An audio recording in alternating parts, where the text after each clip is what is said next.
Hello hi students. ಇಂದು ಚಂದ್ರಗಿರಿಯ ತೀರದಲ್ಲಿ ಕಾದಂಬರಿಯನ್ನು ಅಫಿಷಿಯಲ್ ಆಗಿ ನೋಡ್ತಾ ಹೋಗೋಣ. ಸೊ ಇದು ಚಂದ್ರಗಿರಿಯ ತೀರದಲ್ಲಿ ಆ ತೀರದಲ್ಲಿರ್ತಕ್ಕಂತಹ ಒಂದು ಮನೆ. ಇಲ್ಲಿ ಯಾರು ವಾಸ ಮಾಡ್ತಾ ಇದ್ದಾರೆ ಅಂತ ಹೇಳಿದ್ರೆ ಫಾತಿಮಾ ಮತ್ತೆ ಮೊಹಮ್ಮದ್ ಖಾನ್ ಅವರು ಈ ಮನೆಯಲ್ಲಿ ವಾಸ ಮಾಡ್ತಾ ಇರೋದ್ರ ಜೊತೆಗೆ ಇವರಿಗೆ ಮೊದಲೇ ಹೇಳಿದ ಹಾಗೆ ನಾದಿರಾ ಮತ್ತೆ ಜಮೀಲೆ ಅಂತ ಹೇಳಿ ಇಬ್ರು ಮಕ್ಕಳಿದ್ದಾರೆ. ಸೊ ಈ ಮಕ್ಕಳ ಜೊತೆಗೆ ಇವ್ರೇನ್ ಮಾಡ್ತಿದ್ದಾರೆ, ಈ ಒಂದು ಮನೆಯಲ್ಲಿ ವಾಸನ ಮಾಡ್ತಾ ಹೋಗ್ತಾ ಇದ್ದಾರೆ. ಸೊ ಇಲ್ಲಿ ಚಂದ್ರಗಿರಿ ನದಿ ಅಂತಕ್ಕಂಥದ್ದು ಎಲ್ಲಿ ಹುಟ್ಟಿದ ಇದೆ ಅಂತ ಹೇಳಿದ್ರೆ ಪಶ್ಚಿಮ ಘಟ್ಟದಲ್ಲಿ ಹರಿಯೋದ್ರ ಮೂಲಕವಾಗಿ ಇದು ಅರಬ್ಬಿ ಸಮುದ್ರವನ್ನ ಸೇರ್ತಾ ಹೋಗತ್ತೆ. ಆ ಸೇರೋದ್ರ ಜೊತೆಗೆ ಈ ಉತ್ತರದಿಂದ ದಕ್ಷಿಣಕ್ಕೆ 1-2 ಮೈಲಿ ಹರ್ಕೊಂಡ್ಬಂದು ಅದಾದ್ಮೇಲೆ ಮತ್ತೆ ಕಡಲನ್ನ ಅಂದ್ರೆ ಪಶ್ಚಿಮ ಮತ್ತೆ ಪೂರ್ವವಾಗಿ ಹರಿದು ಮತ್ತೆ ಅದು ಕಡಲನ್ನ ಸೇರ್ಕೊಳ್ಳೋ ಸೈಡ್ ನಲ್ಲಿ ಅಂತ ಹೇಳಿದ್ರೆ ಈ ನದಿಯ ಪಕ್ಕದಲ್ಲಿ ಒಂದು ಗ್ರಾಮ ಕಂಡುಬರುತ್ತೆ. ಆ ಗ್ರಾಮದಲ್ಲಿ ಇವರು ವಾಸವನ್ನ ಮಾಡ್ತಾ ಇದ್ದಾರೆ. ಆ ಗ್ರಾಮದ ಹೆಸರು ಏನು ಅಂತ ಹೇಳಿದ್ರೆ ಕಿಳಿಯೂರು ಅಂತ ಹೇಳಿ. ಆ ಗ್ರಾಮದಲ್ಲಿ ಯಾರಿದ್ದಾರೆ? ಮೊಹಮ್ಮದ್ ಖಾನ್, ಫಾತಿಮಾ, ನಾದಿರಾ ಮತ್ತೆ ಜಮೀಲೆ ಅಂತ ಹೇಳಿ ಇದ್ದಾರೆ. ಈ ಸುತ್ತಮುತ್ತ ಇರ್ತಕ್ಕಂಥ 1 ಎಕರೆಯ ತೋಟ ಅವ್ರದ್ದಿದೆ. ಯಾವುದು? ತೆಂಗಿನ ಮರದ ತೋಟ. ಅದರ ಮಧ್ಯದಲ್ಲಿ ಅವರ ಮನೆ. ಅದ್ರ ಜೊತೆಗೆ ಅವ್ರಿಗಿರ್ತಕ್ಕಂಥದ್ದು ಏನು ಅಂತ ಹೇಳಿದ್ರೆ 3 ಜೊತೆ ಅಥವಾ 4 ಆಡುಗಳಿದೆ ಅವ್ರ ಜೊತೆ, ಹಸುಗಳಿದೆ. ಹಸುಗಳ ಜೊತೆಗೆ ಅದ್ರಲ್ಲಿ ಬರ್ತಕ್ಕಂತಹ ತೆಂಗಿನ ಮರಗಳು, ಆ ತೆಂಗಿನ ಮರಗಳಲ್ಲಿ ಬರ್ತಕ್ಕಂತಹ ತೆಂಗಿನಕಾಯಿಗಳು, ಇದರ ಮೂಲಕವಾಗಿ ಅವರು ತಮ್ಮ ಬದುಕನ್ನ ನಿರ್ವಹಣೆ ಮಾಡ್ಕೊಳ್ತಾ ಹೋಗ್ತಾ ಇದ್ದಾರೆ. ಹಾಗೆ ಕೋಳಿಗಳನ್ನು ಕೂಡ ಅವರು ಸಾಕೊಂಡಿದ್ದಾರೆ. ಆ ಕೋಳಿಗಳ ಮೂಲಕವಾಗಿ ಮೊಟ್ಟೆಗಳು ಬರ್ತವೆ. ಮೊಟ್ಟೆಗಳನ್ನ ಮಾರೋದ್ರ ಮೂಲಕವಾಗಿ ದಿನನಿತ್ಯದ ಖರ್ಚುಗಳು ನೋಡ್ಕೊಳ್ತಾ ಹೋಗ್ತಾ ಇದ್ದಾರೆ. ಅದಕ್ಕೂ ಮುಖ್ಯವಾಗಿ ಮನೆಯ ಖರ್ಚು ವೆಚ್ಚಗಳೆಲ್ಲವನ್ನು ಕೂಡ ನೋಡ್ಕೊಳ್ತಾ ಇರೋದು ಯಾರು ಅಂತ ಹೇಳಿದ್ರೆ ಫಾತಿಮಾ. ಸೊ ಖಾದರ್ ಅನ್ನೋದಕ್ಕಿಂತ ಮುಖ್ಯವಾಗಿ ಮೊಹಮ್ಮದ್ ಖಾನ್ ಇವರ ಗಂಡ. ಸೊ ಇವನ್ ಕೆಲಸ ಏನು ಅಂತ ಹೇಳಿದ್ರೆ ಮನೆಯ ಉಸಾಬರಿಯನ್ನ ಹೆಚ್ಚು ನೋಡ್ಕೊಳಕ್ ಹೋಗ್ತಾ ಇಲ್ಲ. ಅವನಿಗೇನಾಗಿದೆ, ನೋಡೋದಕ್ಕೆ ಎತ್ತರವಾಗಿರ್ತಕ್ಕಂಥ ಒಬ್ಬ ವ್ಯಕ್ತಿಯಾಗಿ ಕಾಣ್ತಾನೆ, ಕಡುಗೆಂಪಿದ್ದಾನೆ.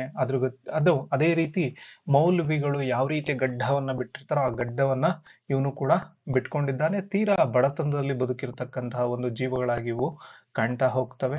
ಆದ್ರೆ ಮೊಹಮ್ಮದ್ ಖಾನ್ ನಿಂದ ಮೂಲಕವಾಗಿ ಏನೂ ಕೆಲಸ ನಡೀಲಿಲ್ಲ ಅಂತ ಹೇಳಿದ್ರೆ ಮನೆಯ ಜವಾಬ್ದಾರಿ ಅನ್ನೋದಕ್ಕಿಂತ ಮನೆಯ ಮುಖ್ಯಸ್ಥನಾಗಿ ಅವನು ತನ್ನ ಜವಾಬ್ದಾರಿಯನ್ನ ನಿರ್ವಹಿಸ್ತಾ ಇಲ್ಲ. ಆದ್ರೆ ಅಧಿಕಾರ ಅನ್ನೋದನ್ನ ಜಬರ್ದಸ್ತಿನಿಂದ ಮಾಡ್ಕೊಳ್ತಾ ಹೋಗ್ತಾ ಇದ್ದಾನೆ ಇವರು. ಅಂದ್ರೆ ಒಂದ್ ರೀತಿಯಾಗಿ ಸರ್ವಾಧಿಕಾರಿ ಮನೋಭಾವನೆಯ ಮೂಲಕವಾಗಿ ಮನೆಯನ್ನ ಅವನು ನೋಡ್ಕೊಳ್ತಾ ಹೋಗ್ತಾ ಇದ್ದಾನೆ. ಯಾರು ಅಂತ ಹೇಳಿದ್ರೆ ಮೊಹಮ್ಮದ್ ಖಾನ್. ಅದಕ್ಕೆ ಅವನು ಮೈ ಮುರಿದು ದುಡಿಯೋದಾಗ್ಲಿ ಅಥವಾ ಮನೆ ಆಗು ಹೋಗುಗಳನ್ನಾಗ್ಲಿ ಅವನು ಅಷ್ಟಾಗಿ ಅವನು ಯೋಚನೆ ಮಾಡ್ತಾನೆ ಇಲ್ಲ. ಇದ್ರ ಜೊತೆಗೆ ಫಾತಿಮಾನೆ ಏನ್ ಮಾಡ್ಬೇಕಾಗತ್ತೆ, ಪ್ರತಿದಿನ ಅವಳು ಮಾಡ್ತಾ ಇರ್ತಾಳೆ ಅಂದ್ರೆ ತನ್ನ ಮನೆಯ ಆಗು ಹೋಗುಗಳ ಖರ್ಚು ವೆಚ್ಚಗಳನ್ನೆಲ್ಲವನ್ನ ನೋಡ್ಕೊಳ್ತಾ ಹೋಗ್ತಿರ್ತಾಳೆ.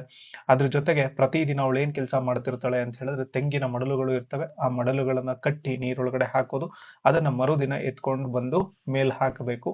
ಅದ್ರ ಜೊತೆಗೆ ಇವನು ಏನ್ ಮಾಡ್ತಾನೆ ಅಂತ ಹೇಳಿದ್ರೆ ಅದ್ರ ಜೊತೆಗೆ ಅದನ್ನ ಮಡಲುಗಳನ್ನ ತಕೊಂಬಂದ್ಮೇಲೆ ಅದ್ರ ಜೊತೆಗೆ ಅದನ್ನ ಹೆಣೆಯೋ ಕೆಲಸವನ್ನು ಕೂಡ ಆಗಾಗ ಮಾಡ್ತಾ ಇರ್ತಾನೆ. ಅದು ಬಿಟ್ರೆ ಇನ್ಯಾವತ್ತಕ್ಕೂ ಕೂಡ ಅವನು ಹೆಂಡತಿಗೆ ಸಹಾಯವನ್ನ ಮಾಡ್ತಾ ಇರೋದಿಲ್ಲ. ಹೀಗೆ ಒಂದಿನ ಏನಾಗುತ್ತೆ, ಆ ತೆಂಗಿನ ಮಡಲುಗಳನ್ನ ನೀರಲ್ಲಿ ಹಾಕಿ ನೆನೆಸಿ ಮೇಲ್ ತರಬೇಕು ಅನ್ನೋ ಟೈಮಲ್ಲಿ ಏನಾಗ್ತದೆ, ಇವಳು ಫಾತಿಮಾ ಹೋಗಿ ತರಬೇಕಾದಾಗ ನದಿಯಲ್ಲಿ ಜಾರಿ ಕೆಳಗೆ ಬಿದ್ದ್ಬಿಡ್ತಾಳೆ. ಸೊ ಅಲ್ಲೇ ಇರ್ತಕ್ಕಂಥ ಮೊಹಮ್ಮದ್ ಖಾನ್ ಏನ್ ಮಾಡ್ತಾನೆ, ಬಂದು ನೋಡ್ತಾನೆ ತನ್ನ ಹೆಂಡತಿ ನೀರಲ್ಲಿ ಬಿದ್ದೇಳಲ್ಲ ಅಂದ್ಬಿಟ್ಟು ತನ್ನ ಹೆಂಡತಿಯನ್ನ ಮೇಲ್ ತಗೊಂಡ್ಬಂದ್ಮೇಲೆ ಈ ತರ ಬಿಟ್ಬಿಟ್ರೆ ಇವಳೊಬ್ಳೆ ಕೆಲಸ ಮಾಡ್ಬೇಕಾಗತ್ತೆ ಅಥವಾ ಇವಳು ನದಿಯಲ್ಲಿ ಬಿದ್ದೋಗ್ಬಿಟ್ರೆ ಏನಪ್ಪ ಮಾಡೋದು ಅಂತ ಹೇಳಿ ಯೋಚನೆ ಮಾಡ್ಕೊಂಡು ಪ್ರತಿದಿನ ಈ ಒಂದು ಕೆಲಸನಾದ್ರೂ ಮಾಡೋಣ ಅಂತ ಹೇಳ್ಬಿಟ್ಟು ಮೊಹಮ್ಮದ್ ಖಾನ್ ತನ್ನ ಹೆಂಡತಿಗೆ ಆ ರೀತಿನ ಯಾಗಾದ್ರೂ ಕೆಲಸವನ್ನ ಮಾಡ್ತಾ ಹೋಗ್ತಾನೆ. ಬಟ್ ಅದಾದ್ಮೇಲೆ ಅವಳು ಹೊರಗಡೆ ಬಂದ್ಮೇಲೆ ಅಂದ್ರೆ ನೀರಿನಿಂದ ಎತ್ಕೊಂಡು ಹೊರಗಡೆ ಬಂದ್ಮೇಲೆ ಅವಳು ತನ್ನಲ್ಲಿ ಒಂದು ಮಾತನ್ನ ಅನ್ಕೊಳ್ತಾಳೆ. ಏನು ಅಂತ ಹೇಳಿದ್ರೆ,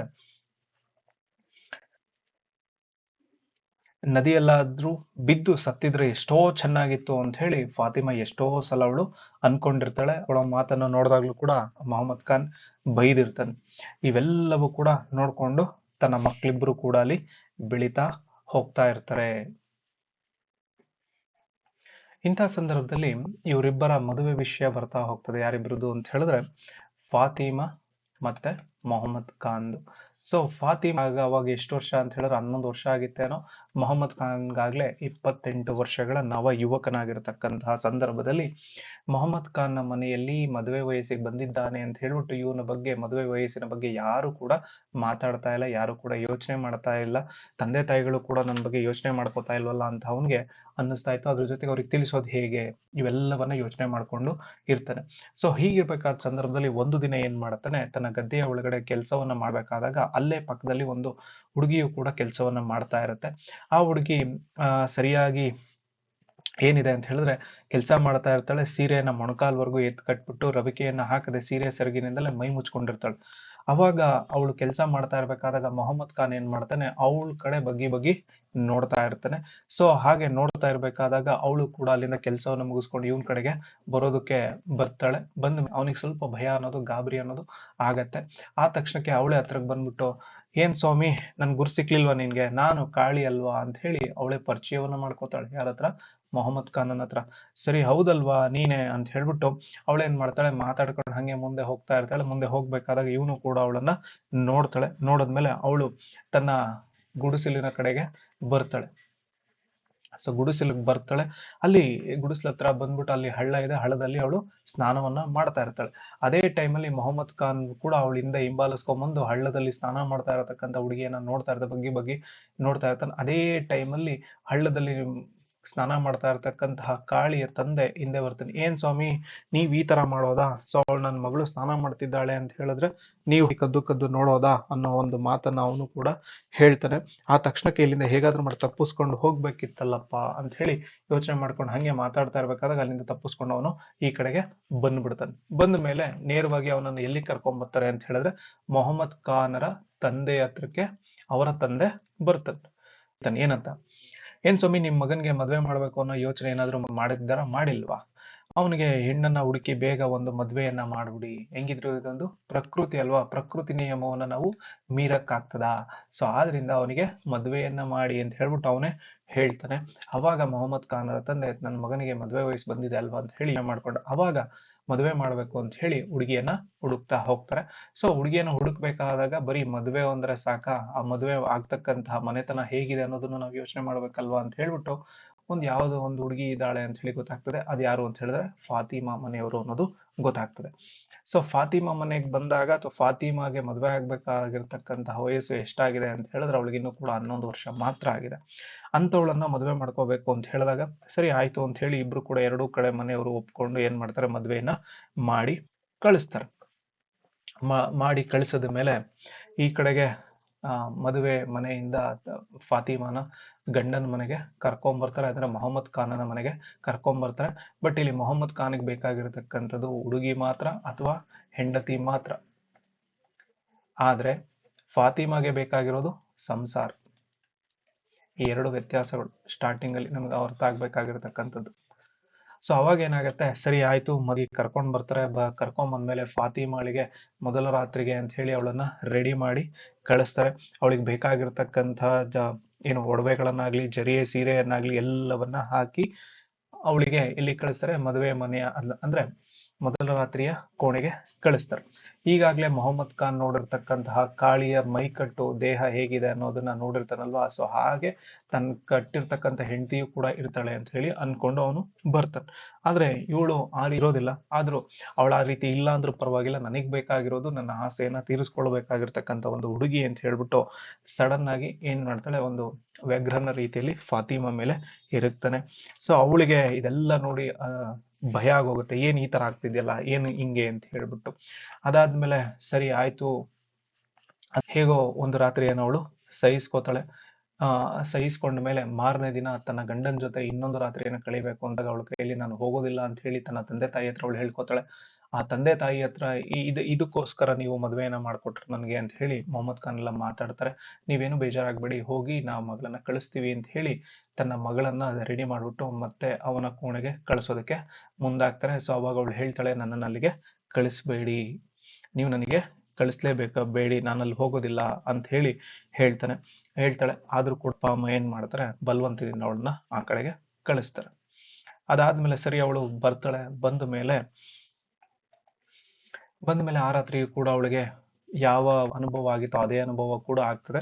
ಸರಿ ಆದ್ಮೇಲೆ ಇದೆಲ್ಲ ಆದ್ಮೇಲೆ ಒಂದೆರಡು ದಿನಗಳನ್ನ ಕಳ್ಕೊಂಡ್ಮೇಲೆ ಅಥವಾ ಒಂದು ವಾರ ಕಳ್ಕೊಂಡ್ಮೇಲೆ ಹೆಂಡತಿಯನ್ನ ಕರ್ಕೊಂಡು ಎಲ್ಲಿಗೆ ಬರ್ತಾರೆ ಅಂತ ಹೇಳಿದ್ರೆ ಮೊಹಮ್ಮದ್ ಖಾನ್ ಮನೆಗೆ ಬರ್ತಾರೆ. ಮೊಹಮ್ಮದ್ ಖಾನ್ ಮನೆಗೆ ಬಂದಿದ ತಕ್ಷಣ ಅವಳ ಕಣ್ಣಿಗೆ ಕಾಣೋದು ಯಾವುದು ಅಂತ ಹೇಳಿದ್ರೆ ಫಸ್ಟ್ ಬಿದಿರಿನ ಕೋಲ್. ಸೊ ಈ ಬಿದಿರಿನ ಕೋಲನ್ನ ನೋಡಿದ ತಕ್ಷಣ ಅವಳಿಗೆ ಭಯ ಅನ್ನೋದಿನ್ನು ಜಾಸ್ತಿ ಆಗ್ತದೆ.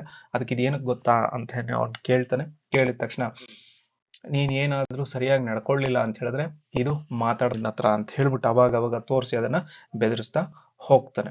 ಆದ್ರೂ ಈ ಎಲ್ಲಾ ಯೋಚನೆಗಳನ್ನ ಅವನು ಅಂದ್ರೆ ಈ ರೀತಿ ಆಗಿರ್ತಕ್ಕಂತಹ ತನ್ನ ಸಂಬಂಧದ ಒಳಗಡೆ ಅವಳು ಏನು ಮಾಡ್ತಾ ಇಲ್ಲ, ಯೋಚನೆಯನ್ನ ಮಾಡಕ್ ಹೋಗ್ತಾ ಇನ್ನು 11 ವರ್ಷದ ಹುಡುಗಿ ಅವಳಷ್ಟೇ. ಸರಿ ಆಯ್ತು, ಇದನ್ನ ಹೇಗೋ ಸಹಿಸ್ಕೊಂಡು ಅವಳ ಪಾಡಿಗಳು ಇದ್ಲು. ಅದ್ರ ಜೊತೆಗೆ ಈ ಟೈಮಲ್ಲಿ ಏನಾಯ್ತು, ಫಾತಿಮಾಳಿಗೆ ಒಬ್ಳು ಅಕ್ಕ ಇರ್ತಾಳೆ.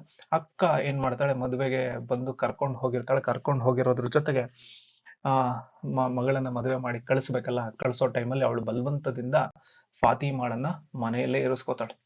ಇರಿಸ್ಕೊಂಡ್ಬಿಟ್ಟು ಗಂಡು ಮತ್ತೆ ಹೆಣ್ಣು ಹೋಗೋವರೆಗೂ ನೀನ್ ಇರಮ್ಮ ಅಂತ ಹೇಳ್ಬಿಟ್ಟು ಅವಳು ಹೇಳ್ತಾಳೆ. ಮೊಹಮ್ಮದ್ ಖಾನ್ ಮೊದ್ಲೇ ಸರಿಗಿಲ್ಲ ಅನ್ನೋದು ಗೊತ್ತಿರೋದ್ರಿಂದ ಇಲ್ಲ ನಾನು ಹೋಗ್ಲೇಬೇಕು.